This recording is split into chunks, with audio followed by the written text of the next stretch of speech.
Ground cable system పెట్టాలని చెప్పేసి ప్రయత్నం చేస్తున్నాం.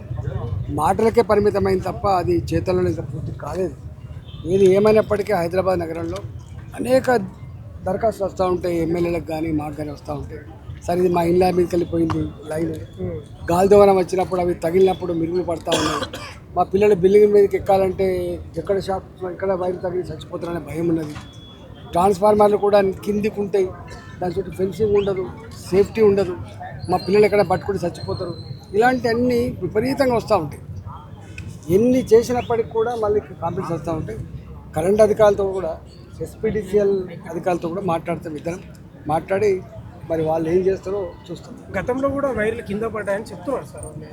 అనుకున్న వాళ్ళకు వాళ్ళే అప్పటికప్పుడు చెప్తున్నారు. అప్పుడే చర్య తీసుకుంటే ఇది 11 kVA లైన్ కాకుండా 33/11 kV ఉన్నట్టు పెద్ద లైన్ అది ఆల్మోస్ట్. మరి ఇట్లాంటి పడ్డ వెంటనే అక్కడ ఫీజులు కొట్టేయాలి.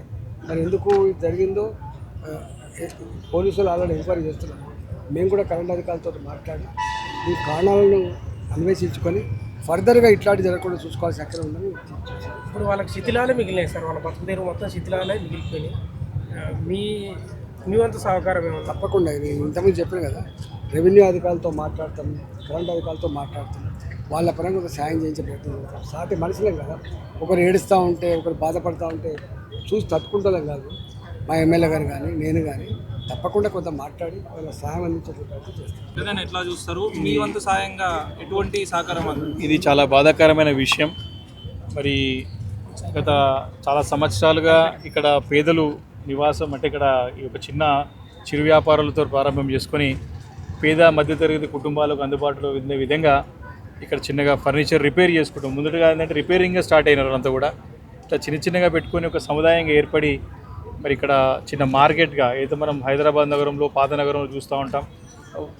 చిన్న మార్కెట్లు ఏర్పాటు చేసుకొని సరసమైనటువంటి ధరకి, అందుబాటులో ధరకి సెకండ్ హ్యాండ్ మెటీరియల్ ఇవన్నీ కూడా ఇక్కడ ఫర్నిచర్ చేసుకొని అమ్ముతూ ఉంటారు. దుర్ఘటన అంట ఇది చాలా బాధాకరమైన విషయం. ఏంటంటే వాళ్ళకు ఉన్నటువంటి రూపాయి ప్రూవ్ చేసుకున్నటువంటి ప్రతి ఒక్కటి కూడా బుగ్గిపాలు కావడమే చాలా బాధాకరమైన విషయం ఈరోజు. కాబట్టి తప్పకుండా ఇంతకుముందు గౌరవ పెద్దలు ఎంపీ గారు రాజేంద్రన్న గారు చెప్పినట్టుగా తప్పకుండా వారికి అండగా మేము ఉంటాం. వ్యక్తిగతంగా మా సహాయ సహకారాలు అందిస్తాం. దాంతోపాటు ఇటు కలెక్టర్ గారితో, రెవెన్యూ అధికారులతో మాట్లాడి ప్రభుత్వం తరఫున కూడా తప్పకుండా వారికి చేతులు అందిస్తానికి మేము సర్వశక్తుల ప్రయత్నం చేస్తామని చెప్పి సందర్భంగా మనవి చేస్తాం. ఎందుకంటే గతంలో ఎప్పుడు జరిగిన సంఘటన ఇది. మరి ఒక ఎలక్ట్రిసిటీ మరి ఒక ట్రాన్స్ఫార్మర్లో ఏర్పడినటువంటి చిన్న సాంకేతిక లోపంతో ఏర్పడినటువంటి మంటలు పెద్ద ఎత్తున వ్యాపించి మొత్తం ఇక్కడనే కాకుండా స్థానికంగా ఉన్నటువంటి ప్రజానికి చాలామంది నాయకత్వం కూడా రాత్రి అందరూ ఇక్కడ ఉండి దాన్ని అదుపు చేసి ఇతర అంటే ఇంకా సముదాయాలకి వ్యాప్తి చెందకుండా మరి ప్రయత్నం చేశారు. అటు ఫైర్ డిపార్ట్మెంట్ వాళ్ళు కానివ్వండి, ఇక్కడ స్థానిక నాయకులు కానివ్వండి. మరి ఒకటి విషయం ఏంటంటే ఎవరు కూడా ప్రాణ నష్టం జరగకుండా ఉండడం అనేది ఈరోజు అంటే మనము అంటే కొంచెం ధైర్యంగా ఉండాల్సిన ధైర్యం ఇచ్చినటువంటి విషయం అది. ఎందుకంటే సరే మనము ఆస్తి నష్టం జరుపుకుంటే ఏదో రకంగా మనం పూడ్చొచ్చు, ఏదో రకంగా సహకారం అందించవచ్చు. ప్రాణ నష్టం అనేది మనం జరగకుండా చేసుకోవడం అనేది కూడా మరి ఒక మంచి ప్రయత్నాన్ని మనం సఫలీకృతం చేసుకోగలిగాం. తప్పకుండా వీరికి కూడా చాలా కుటుంబాలు ఉన్నారు. డెఫినెట్గా వారికి ఏ రకంగా సాయం చేయడం సిద్ధంగా ఉంటాం.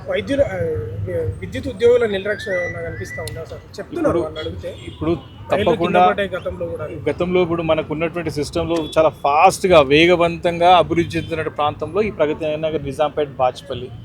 కాబట్టి విద్యుత్ సరఫరానే కాకుండా అన్ని వాటర్ కానివ్వండి, డ్రైనేజ్ సిస్టమ్ కానివ్వండి, ఇష్టానుసారం అనుమతులు వచ్చిన సందర్భంలో ఈ యొక్క కెపాసిటీ పెంచేటువంటి ఒక తొందరలో తీసుకోవాల్సిన జాగ్రత్తలు తీసుకోకపోవడమే ఇలాంటి ఒక ఘటనలకు మరి కారణం అవుతూ ఉన్నది. తప్పకుండా మరి దాన్ని పాదులూరు చూసుకొని అటు ఎలక్ట్రిసిటీ డిపార్ట్మెంట్ నుంచి కానివ్వండి, ఇటు రెవెన్యూ డిపార్ట్మెంట్ నుంచి కానీ వారికి ఏ రకంగా సాయం అందించాలని ప్రధానమైన కర్తవ్యం. తప్పకుండా అది ఎంపీ గారు మేము కోఆర్డినేట్ చేసుకొని వాటిని సహకారం సిద్ధంగా ఉంటాం.